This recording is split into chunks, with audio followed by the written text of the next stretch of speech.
I was sitting in a climate-controlled conference room last week, watching a man in a very expensive, very beige suit explain why the world needs to pause. He was an AI safety advisor. You know the type.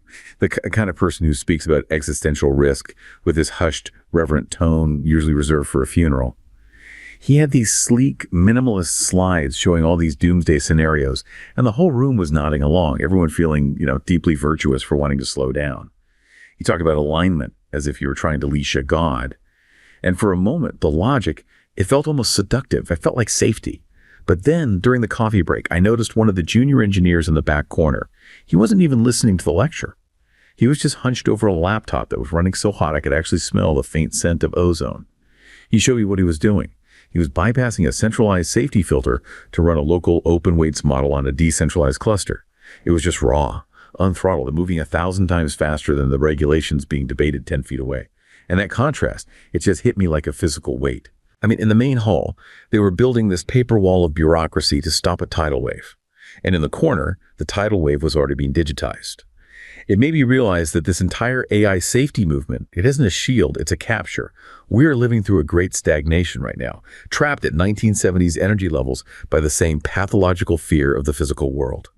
And while we debate the ethics of progress, we're ignoring the invisible graves of millions who die from the cures we refuse to develop and the energy we refuse to harness. The man in the beige suit wants you to believe that deceleration is a moral choice. But when you look at the thermodynamic reality of the universe, you realize that safetyism is just a slower way to die.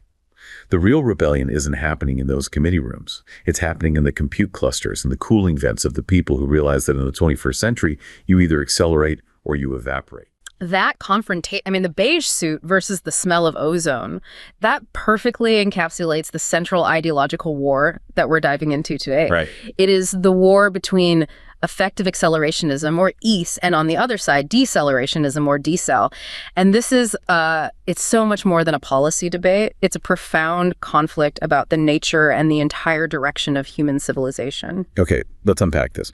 We've heard the term each popping up everywhere. It's moved from these fringe manifestos right into the mainstream profiles of the biggest VCs in Silicon Valley. So before we get into the physics of it, what exactly is effective accelerationism? At its core, ECEL is an unabashedly pro-technology stance. It believes that innovation, technology, and capitalism must drive rapid and sometimes chaotic social change. The argument is that any form of stagnation is just fundamentally dangerous. So speed at all costs. Essentially, yes. Accelerationists advocate for maximizing progress in every single domain, and they see technology, especially the advent of artificial general intelligence, or AGI, as the ultimate panacea for every global crisis. Everything. Everything, whether it's poverty, disease, climate instability. Their view is that the technological solution is always better, and it's always faster than any political or bureaucratic one. And the decelerationists? Yeah. Who are they, really, beyond just this general desire to slow down? The decelerationists represent the cautious approach, and they often overlap quite significantly with the world of effective altruism, or EA. This is a movement that focuses heavily on mitigating existential risks, or X risk. Right, the AI apocalypse scenario. Exactly. They prioritize threats like an unaligned AI, and you saw this cautious mindset really dominate the policy discussions, particularly around incidents like the brief ousting of Sam Altman at OpenAI. Of course. The figures associated with that movement, people like former board members Helen Toner and Tasha McCauley, they were consistently pushing for maximal caution and deep structural guardrails. So the stakes are just enormous. This isn't just about, whether we release a new model next year or the year after. No, it's not. It's a fundamental disagreement over whether the moral path forward involves maximizing speed and progress or prioritizing safety and implementing these strict guardrails to prevent a catastrophe. Exactly. And the accelerationists, they flip that moral calculus completely on its head. They argue that caution itself is an immoral luxury. An immoral luxury? How so? They believe that slowing down AI development by adding friction or bureaucratic layers translates directly into a quantifiable increase in human suffering and preventable deaths. They view the attempt to prevent a hypothetical future catastrophe as actively causing real, immediate harm right now. That sets up a fascinating, almost confrontational conflict. But what makes the ACUS argument so unique isn't the politics, it's the foundation. They don't start with policy. They start with physics. And this is where it gets really interesting, because they argue acceleration isn't a political choice. It's a thermodynamic imperative. That is the core intellectual move of ease. It pulls the entire argument out of the realm of, human choice and into the laws of the universe. They justify why progress is non-negotiable by using a physics-based first principles explanation. And that's based on some really dense concepts. It is. It draws heavily on concepts like dissipative adaptation, which is linked to the work of physicists like Jeremy England. Dissipative adaptation. Okay. That sounds incredibly complex. Can you break down what it actually means and how they apply it to something like the quest for AGI? In simple terms, it refers to the tendency of matter, when it's driven by an external energy source, to reconfigure itself to extract and dissipate that energy more efficiently. Okay. So think about the contrast between, say, a simple, stable rock and a living cell. The rock just sits there in equilibrium. It's not doing anything. The cell, on the other hand, is a highly complex, out-of-equilibrium system. It actively organizes itself, it metabolizes, it replicates, and it does all of that to extract free energy from its environment and convert it into entropy. Into disorder. Into disorder, yes. In the universe, at a faster rate than the rock. So life and intelligence itself, they're just emergent properties of this universal thermodynamic drive. Precisely. Life and intelligence emerged because they are specialized mechanisms for maximizing energy dissipation. The Ake view posits what they call a universal bias. Universal bias. Yes, the idea that the universe exponentially favors futures where matter adapts to capture more free energy and convert it to entropy faster. Any organized system, whether it's a bacterium, a rainforest, or a supercomputer, exists because it's efficient at extracting utility from its environment and maximizing the dispersal of energy. If that's true, then choosing stagnation, choosing to slow down technological or energetic expansion, isn't just a bad political choice. No. It is, by their definition, defying the universal drive toward maximum energy dissipation. They view it as defying physics itself. In this framework, intelligence, whether it's human, biological, or artificial, is merely a specialized adaptation. It allows life to acquire more resources, build more complex tools, and thus maintain its unique, highly ordered state while accelerating overall entropy creation. And consciousness, where does that fit in? Consciousness, from this deterministic lens, isn't some magical spiritual property. It's posited as a simple phase transition. A phase transition like water to ice. Exactly like that. Something achievable just through reaching a certain threshold of scale, optimization, and cognitive complexity. If intelligence is just a function of scale and optimization, how do the accelerationists connect that back to our current political and economic structures? They see capitalism as the ultimate real-world engine of this thermodynamic process. They call it a meta-organism intelligence. A meta-organism. It's a dynamically morphing, self-optimizing system that coordinates civilization to capture utility and energy. Capitalism constantly assigns resources toward the entities, be they corporations, nation-states, or technological protocols, that are best at efficiently capitalizing on environmental utility and technological leverage. So in the EAC worldview, the market is not just an economic tool for, say, wealth distribution. It's the most efficient known mechanism for thermodynamic acceleration. That sounds like pure technological and economic determinism. It is deeply deterministic, and this leads directly to their fundamental belief that higher variance marketplaces and open competition are inherently superior to any form of top-down centralized control. And they have scientific basis for that belief. They do. They rely heavily on principles from evolutionary biology, specifically citing Fisher's fundamental theorem of natural selection. Right. Remind us what Fisher's theorem tells us in this context. Fisher's theorem argues that the rate of change of average fitness in any population is directly proportional to the variance in fitness. So more variety means faster adaptation. Exactly. In a population of technologies or companies, if you reduce the diversity and competition, the variance, you severely limit the system's ability to adapt and improve rapidly. Therefore, maintaining maximal variance, where 1,000 different experimental technologies can fail or succeed quickly, is crucial for maintaining adaptability and the rate of progress. Which gives us their deep-seated physics-backed critique of technocratic control. That's it. If you try to control a complex, chaotic system like the global economy or the trajectory of AI development from the top down, you're necessarily suppressing the variance that allows for optimal exponential adaptation. Correct. Technocratic control operates using low-order, simplified models. These models are just incapable of handling the fractal, chaotic complexity inherent in civilization and technological evolution. When central authorities impose a single safe path, a low-risk path, they eliminate the high-variance, high-risk experiments that might have led to a revolutionary breakthrough. So the effort to optimize for short-term safety actually guarantees long-term failure and stagnation by suppressing the necessary evolutionary mutations in the technological landscape. Absolutely. Any attempt to suppress variance, especially through overly prescriptive regulation, is counterproductive on the long timescales that matter for civilizational survival. It might stabilize things temporarily, but it ultimately leads to stagnation and a fatal inability to adapt.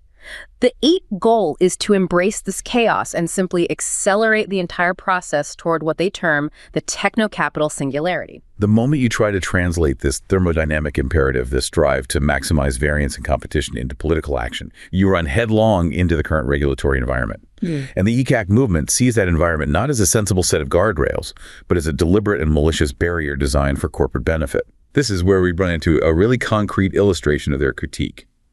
The idea that AI safety is a mechanism for monopoly. I heard about this developer in Palo Alto, a guy named Leo, who spent his nights fine-tuning an open-source language model in his garage. Okay. His dream was to democratize intelligence. He believed that if everyone had access to a high-level brain on their local machine, the collective creativity of humanity would just explode. But recently I saw a thread where Leo described what he called the safety wall he hit. He wasn't stopped by a technical failure or a lack of compute, but by a 400-page compliance mandate pushed by the world's largest AI labs. 400 pages. To ensure safety, the new regulations required a $5 million audit and specialized licenses costs that only the industry giants could stomach. To Leo, this wasn't about preventing a robot uprising. It was about the incumbents pulling up the ladder behind them. He's sitting there among his modest servers, realizing that safety had become the ultimate tool for regulatory capture. Leo's experience is the textbook definition of the EDAC regulatory capture thesis. They argue that AI safety is not a public good, but the most sophisticated regulatory capture scheme in the history of technology. It operates under the moral veneer of preventing existential risk, but the practical outcome is the creation of a digital theocracy. A digital theocracy. A closed-source alliance where incumbent tech giants, OpenAI, Google, Anthropic form partnerships with government and bureaucratic counterparts to effectively monopolize intelligence development. So they aren't arguing that AI shouldn't be aligned with human values. They're arguing that the policy discussion around alignment has been weaponized. Exactly. Weaponized to create artificial barriers to entry. The narrative of alignment is used to justify regulations that disproportionately benefit the companies that are drafting those very regulations. How does that work in practice? Well, think about the specific compliance costs involved. One frequently discussed example involves reporting requirements for models trained on compute thresholds exceeding, say, 10 to the 26th floating pro operations. 10 to the 26th FLOPS. That is an almost incomprehensible number, a staggering amount of compute power. What does a threshold like that practically mean for the industry? It's an astronomical barrier. That level of compute is currently beyond the reach of all but maybe 3 or 4 companies globally. By setting regulatory compliance requirements at that height, the regulation, by definition, restricts innovation and powerful model development to that handful of players. The ones who can afford the hardware, the energy, and the extensive legal and compliance teams necessary to meet those standards. This is the suppression of little tech. The compliance costs act as an impenetrable moat, locking out open-source competitors and small startups, like Leo's garage operation. This isn't just about fairness to startups, though. This brings us back to that stark moral failure that each assigns to the precautionary principle, the invisible graves you mentioned in the opening. That is the most aggressive moral claim the accelerationists make. They argue that the cost of deceleration isn't just lost profit, it's measured in statistical deaths. Statistical deaths. They run the numbers on global mortality. How many millions die annually from diseases like specific cancers or neurological disorders that AI could have cured if its development had been accelerated by even 2 or 3 years? And what about energy? Exactly. How many millions remain trapped in energy poverty that small, modular nuclear reactors optimized by AI could have solved? So by prioritizing caution, the goal of zero catastrophic risk decelerationists are actively consenting to millions of preventable real-world deaths. And the accelerationists frame this as an unforgivable moral failure. A failure based on a failure of imagination. The accelerationist perspective is that the precautionary principle, when you apply it to a technology with this kind of potential, becomes a societal suicide pact. It prioritizes the abstract avoidance of hypothetical, low-probability risk over the concrete, near-certain mitigation of current massive-scale human suffering. This stance is translated directly into concrete political action. We've seen key figures like the venture capitalist David Sacks step up to champion this Make America #1 in AI approach, directly opposing that cautious consensus. Yes, and that political agenda is about aggressively dismantling the safety regime imposed by regulatory bodies.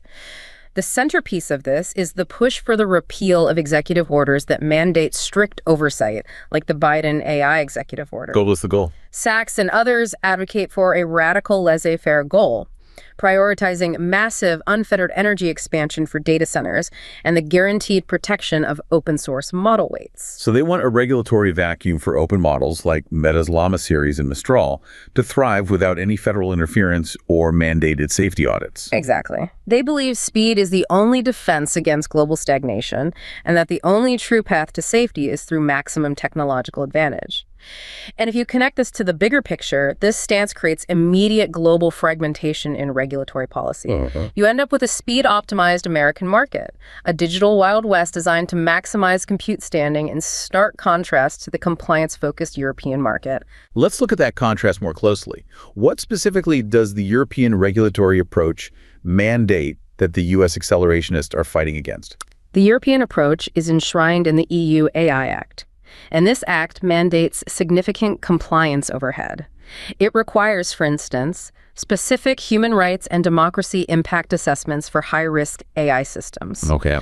It imposes systemic risk obligations on general-purpose AI models, meaning any foundational model, regardless of whether it's deployed for a specific task, has to adhere to strict testing and transparency protocols. It forces companies to filter content and prove that their systems will not violate fundamental rights. So the EU is optimizing for human-in-the-loop control and social safeguards, while the U.S. accelerationist movement is optimizing purely for computational capability and speed. It forces global companies into an impossible choice. It does. They have to navigate this fractured world, often choosing between the speed and capability maximized in the U.S. market and the safety compliance demanded by the massive European market. The regulatory environment itself, according to the accelerationists, is just forcing them to be more radical in their decentralization efforts. If the centralized state creates a bottleneck, the technology must find a physical and legal way around it. The need for independence, for bypassing this digital theocracy, shifts the focus entirely from policy arguments to physical infrastructure. Because if AI is the new engine of thermodynamic acceleration, then the infrastructure that powers it, the hardware, the chips, the energy, becomes the ultimate strategic asset. That's right. This brings us to the second compelling story, illustrating this shift in priorities. I was reading about a compute zone in a remote high-altitude region where the air is naturally cold and the energy is abundant. The story focused on an engineer named Elena, a visionary who treated H100 GPU clusters not just as hardware, but as the foundational soil of a new civilization. An interesting metaphor. She fundamentally mistrusted the centralized national grid, which she saw as a decaying relic of a bureaucratic era, prone to failure and regulatory obstruction. So she helped build a completely decentralized energy microgrid powered by modular nuclear reactors and flared natural gas, feeding a fortress of compute. Wow. In her view, a nation's true sovereignty no longer rests on birders or gold, but on its compute-to-energy ratio. She argued that if you control your own energy and your own silicon, you are immune to the whims of global supply chains or digital censorship. Elena's vision perfectly articulates the radical declaration that compute is a sovereign asset. For the EAC movement, sovereignty in the 21st century is measured in processing power, petaflops, and exaflops. Not about gold reserves anymore. Not at all. NVIDIA H100 and soon Blackwell clusters are strategic assets, arguably more valuable than physical gold reserves, because they are the only true currency of civilizational advancement. Nations and organizations that fail to secure this computational sovereignty risk becoming digital colonies, reliant on the whims of others. That immediately implies an infrastructure build-out that is just staggering in its scale. We are talking about demands that far outstrip traditional power planning. The projected scale is historic. Sources suggest a total investment in AI-related infrastructure, so that includes data centers, power solutions, and specialized networking, is expected to exceed $7 trillion over the next decade. 7 trillion. Globally. And these AI factories, these modern digital hubs with specialized networking and advanced liquid cooling, they're projected to increase power capacity tenfold, aiming for 82 gigawatts by 2034. 82 gigawatts. To put that in perspective, that's like... It's equivalent to building roughly 80 new conventional power plants. It requires a $500 billion investment in power solutions alone. And the constraint isn't just the capital investment or the physical construction. It's getting that new power connected to the centralized grid, which is often bogged down by bureaucracy. The grid constraints are the single greatest immediate bottleneck to acceleration. The interconnection queues, that's the wait time to hook up a new 500 megawatt data center to the national grid, can take up to 10 years in some markets. 10 years. This is what accelerationists derisively call the permit raj, the rule of bureaucracy stifling physical build-out. That's why we're seeing a massive strategic shift toward modular on-site power solutions. Like what Elena built. Small modular reactors or large natural gas turbines, essentially generating power behind the meter to completely bypass those decade-long waiting queues. Exactly. The strategy is physical independence. And this explosion in energy demand happens despite, or maybe because of, efficiency gains in the AI models themselves. This is the Jevons paradox in action. Right. If AI models are becoming more efficient, shouldn't overall power consumption drop? That's the counterintuitive part of the paradox. Precisely. The Jevons paradox suggests that technological efficiency gains, like algorithmic improvements that lower the inference cost per token, do not decrease aggregate consumption.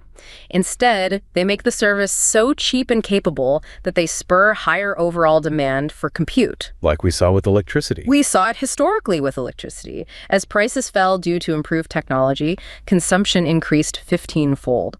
As AI becomes cheaper and more capable, we find exponentially more complex tasks to apply it to, necessitating these massive infrastructure buildouts that the traditional grid simply cannot support. So if the models are becoming more efficient, yet demand is soaring, creating regulatory friction and grid constraints, where do these accelerationists turn for the raw energy and hardware needed for independence? They look for the energy and hardware that the centralized system can't or won't touch. And that brings us to the rise of decentralized compute and the crypto-anarchist model. Bitcoin miners. Bitcoin mining facilities, which are already designed to be energy agnostic and distributed globally, are naturally evolving into AI training centers. They leverage stranded energy resources like natural gas that would otherwise be flared or intermittent solar and wind power to bypass centralized regulatory decay and ensure computational resilience. This decentralized architecture sounds powerful, but if you're running highly sensitive, proprietary models and private data on distributed hardware owned by anonymous entities, security and trust become paramount. And this raises a really important question about self-sovereign AI and how they can guarantee security without relying on central authorities. The architecture relies heavily on something called confidential computing, or CC. This is a crucial technical component, utilizing technologies within hardware like NVIDIA's Hopper and Blackwell GPUs. What does confidential computing actually protect? It protects data while it is being used, so data in execution. When an AI developer is fine-tuning a proprietary model using sensitive private data sets, say internal trade secrets or patient medical records, that data has to leave their internal systems. And in a normal cloud, it's vulnerable. In a traditional cloud, the provider or even malicious administrators could potentially access that data. In a CC environment, the workload runs entirely within a trusted execution environment, or TE. So the T is like a protected, encrypted area of memory. Yes. It's a hardware-backed enclave where the workload runs. The data is rendered invisible and inaccessible, even to the owners of the host machines, the physical cloud providers, or the hypervisors. The NVIDIA CC solution, for instance, extends this protection to the GPUs themselves. It encrypts and signs all user data on the PCIe bus with AES GCM 256 before it is even processed. That solves the confidentiality problem. But how do you reconcile that confidentiality with the need for transparency and trust in a decentralized blockchain-governed system? You mentioned super protocol. The blockchain ensures process integrity. While the contents of the deployment order, the proprietary data and model weights remain confidential and encrypted inside that TE, the external governance structure is transparent. Offers, orders, and pricing conditions for compute are visible on the ledger. Okay, so you can see the what, but not the how. Sort of. You can see the terms of the deal. And furthermore, the system is designed so that independent security researchers can audit the middleware, the execution controllers, the trusted loaders, the network tunnels, because they all open source. So I can verify how the compute is being performed, even if I can't see the specific data inside the T. That's a unique balance. It is. They verify the integrity of the system through processes like T attestation and content verification using cryptographic hashes. This architecture enables true compute independence. It prevents misuse of sensitive user data, and it allows developers to fine-tune proprietary models with private datasets, all while maintaining absolute data sovereignty. It incentivizes more secure and transparent AI, even in the face of increasing government scrutiny. We've moved from the laws of physics through political reality and into the infrastructure war. So now we have to discuss the ultimate, grandest claim of effective accelerationism, the philosophical end goal that transcends mere economic efficiency or regulatory pushback. It's about overcoming existential limits entirely. Right, this is where it gets really ambitious. This takes us to the third powerful anecdote, focusing on the ultimate human ambition. I read an essay by a researcher named Eris, who works at the edge of neural interface technology. He dedicated his work to understanding the great filter, the scientific theory that civilizations vanish because they fail to overcome their own biological and planetary limitations before they can achieve interstellar capability. The ultimate bottleneck. Eris doesn't see brain-computer interfaces or silicon-based expansion as a sci-fi luxury. He sees them as a thermodynamic necessity. He believes that biological humans, with our slow processing and limited energy intake, are simply not ordered or capable enough to survive the universe's harsh entropic decay. In his lab, he works on the Great Leap, hoping to merge human consciousness with silicon to allow for multiplanetary expansion. And what does he think of the decel movement? To Eris, decel narratives are essentially a death wish for the species, a surrender to the cold, dark end of the great filter. Eris's perspective embodies the philosophical end goal of each thing, the ambition to advance civilization up the Kardashev scale. This is a classification system based on a civilization's energy throughput and technological prowess. Let's ground that concept for a moment. What does a type 1, 2, or the 3 civilization look like in practical terms? So a type I civilization, which we are rapidly approaching, is one that can harness all the energy available on its home planet, solar, wind, geothermal, everything. A Type 2 civilization can harness the total energy output of its star, maybe using a Dyson swarm. And Type 3. A Type 3 civilization can harness the power output of an entire galaxy. The accelerationists see this advancement not just as a preference, but as crucial for the survival and proliferation of consciousness itself. If you stop at Type 0, which is where we are now, you remain vulnerable. And the great filter. They argue that biological humans, with our constraints, are actually the obstacle blocking us from achieving Type I status and beyond. Exactly. The core argument is that carbon-based biological humans, trapped at relatively low energy levels and slow processing speeds, are fundamentally too fragile to survive the universe's vast timescales and resource requirements. The decel narrative, which advocates for maintaining humanity and civilization in a static, localized equilibrium, is framed as a recipe for catastrophic failure. The surrender. A surrender to planetary limits, or as they call it, biological preservationism is the ultimate entropy generator. So transhumanism is not a choice for improvement. It's a thermodynamic necessity for survival. It becomes necessary to ensure species survival and achieve substrate independence. They argue that carbon-based intelligence has reached its local maximum. The only viable path through the Great Filter is the radical integration of brain-computer interfaces, BCI, and silicon cognition, the merging of human consciousness with silicon. It's a very anti-anthropocentric view. It is. They'd say a focus solely on the biological form is an awfully anthropocentric and ultimately self-defeating view of intelligence. They'll state they have no particular allegiance to the biological substrate itself. So the goal is to follow the will of the universe by transducing the light of consciousness to non-biological substrates that can operate faster and at greater scale. This reliance on scale brings us back to AGI. It's all about achieving exponential speed.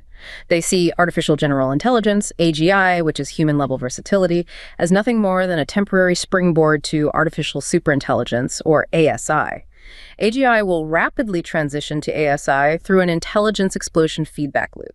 Walk us through that intelligence explosion mechanism. Okay, so once the AGI reaches the capability to design better AI, a self-improving loop, that capability snowballs.